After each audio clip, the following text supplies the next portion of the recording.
بسم اللہ الرحمن الرحیم۔ السلام علیکم ناظرین، آج کی ہماری ویڈیو ہمارے پیارے آقا محمد مصطفیٰ صلی اللہ تعالیٰ علیہ وآلہ وسلم کی مبارک زندگی میں ہونے والے ایک خوبصورت سفر کے اوپر مبنی ہے کہ حضرت محمد مصطفیٰ صلی اللہ تعالیٰ علیہ وآلہ وسلم ایک دفعہ سفر کر رہے تھے کہ آپ صلی اللہ علیہ وآلہ وسلم نے اپنے ساتھیوں سمیت ایک جگہ پڑاؤ ڈالا۔ اس علاقے میں ایک عورت تھی جس نے سارے لشکر کے لیے روٹیاں تیار کی۔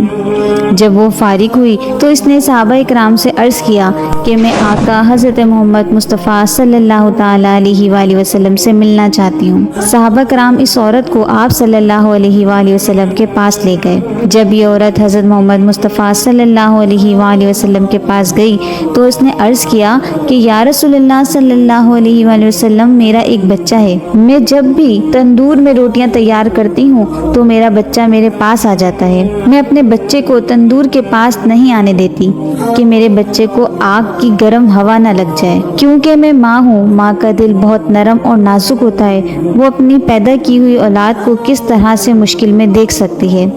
میں نے سنا ہے کہ اللہ تعالیٰ 70 ماؤں سے زیادہ پیار کرتا ہے۔ جب اللہ تعالیٰ 70 ماؤں سے زیادہ پیار کرتا ہے تو خدا ہم کو کس طرح جہنم میں ڈالے گا۔ حدیث پاک میں ہے کہ اللہ تعالیٰ کے آخری نبی حضرت محمد مصطفیٰ صلی اللہ علیہ وآلہ وسلم نے اس عورت کی بات سن کر اپنا سر جھکا لیا۔ آپ صلی اللہ علیہ وآلہ وسلم کی آنکھوں سے زاروں قطار آنسو بہنے لگے۔ حضور اکرم صلی اللہ علیہ وآلہ وسلم اتنا روئے کہ اللہ تعالیٰ کے حکم سے حضرت جبریل علیہ السلام آپ صلی اللہ علیہ وآلہ وسلم کے پاس تشریف لائے۔ حضرت جبریل علیہ السلام نے فرمایا، یا رسول اللہ صلی اللہ علیہ وآلہ وسلم، اللہ کا حکم ہے کہ اس عورت کو فرما دیں کہ اللہ نے ان پر ظلم نہیں کیا، انہوں نے اپنی جان پر خود ظلم کیا ہے۔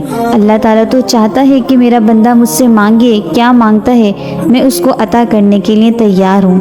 یہ لوگ خود توبہ نہیں کرتے، یہ لوگ شیطان کی بات مانتے ہیں اور یہ تو اللہ تعالیٰ کی بارگاہ میں توبہ ہی نہیں کرتے۔ تو جو اللہ تعالیٰ کو بھول ہی جاتے ہیں یہ لوگ اپنے عمل کی وجہ سے دوزخ میں ڈالے جائیں گے۔ حضرت ابو ہریرہ رضی اللہ تعالیٰ عنہ سے مروی ہے کہ حضور اکرم صلی اللہ تعالیٰ علیہ وآلہ وسلم کا ارشاد ہے کہ میری پوری امت جنت میں جائے گی، جو انکار کرے گا وہ جنت میں داخل نہیں ہوگا۔ عرض کیا گیا، جنت میں جانے سے کون انکار کرے گا؟ آپ صلی اللہ علیہ وآلہ وسلم نے فرمایا، جس نے میری اطاعت کی وہ جنت میں داخل ہو جائے گا، جس نے میری اطاعت نہ کی وہ جہنم کی آگ میں جائے گا۔ اللہ تعالیٰ سے دعا ہے کہ اللہ تعالیٰ ہم سب پر اپنا فضل و کرم فرمائے اور ہمیں اپنے پیارے حبیب صلی اللہ تعالیٰ علیہ وآلہ وسلم کے نقش قدم پر چلنے کی توفیق عطا فرمائے۔ ناظرین، آج کے لیے اتنا ہی، پھر ملیں گے ایک اور ویڈیو کے ساتھ۔ اپنا بہت سارا خیال رکھیے گا۔ اللہ حافظ۔